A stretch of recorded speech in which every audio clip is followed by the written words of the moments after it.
And I heard a great voice out of the temple, saying to the 7 angels, "Go, and pour out the 7 bowls of the wrath of God into the earth."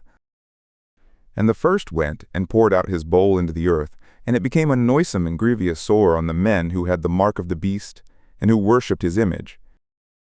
And the second poured out his bowl into the sea, and it became blood as of a dead man, and every living soul in the sea died. And the third poured out his bowl into the rivers and the fountains of the waters, and it became blood.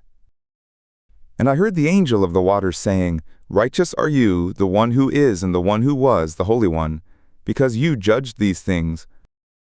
For they poured out the blood of saints and prophets, and blood you have given them to drink. They are worthy." And I heard the altar saying, "Yes, O Yahweh, the God of hosts, true and righteous are your judgments." And the fourth poured out his bowl on the sun, and it was given to it to scorch men with fire. And men were scorched with great heat, and they blasphemed the name of God who has the power over these plagues, and they did not repent to give him glory. And the fifth poured out his bowl on the throne of the beast, and his kingdom was darkened, and they gnawed their tongues for pain. And they blasphemed the God of heaven because of their pains and their sores, and they did not repent of their works. And the sixth poured out his bowl on the great river, the Euphrates, and its water was dried up, that the way might be made ready for the kings who come from the sunrising. And I saw coming out of the mouth of the dragon, and out of the mouth of the beast, and out of the mouth of the false prophet, 3 unclean spirits, as it were frogs.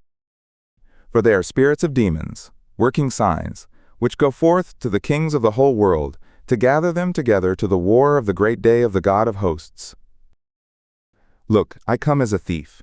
Blessed is he who watches and keeps his garments, lest he walk naked and they see him shamefully exposed. And they gathered them together into the place which is called in Hebrew Harmageddon. And the seventh poured out his bowl on the air, and there came forth a great voice out of the temple from the throne, saying, "It is done." And there were lightnings and voices and thunders, and there was a great earthquake, of such that had not been since man had been on the earth, so great an earthquake, so mighty. And the great city was divided into 3 parts, and the cities of the nations fell. And Babylon the Great was remembered in the sight of God, to give to her the cup of the wine of the fierceness of his wrath. And every island fled away, and the mountains were not found. And great hail, every stone about the weight of a talent, comes down out of heaven on men, and men blasphemed God because of the plague of the hail, for its plague is exceedingly great.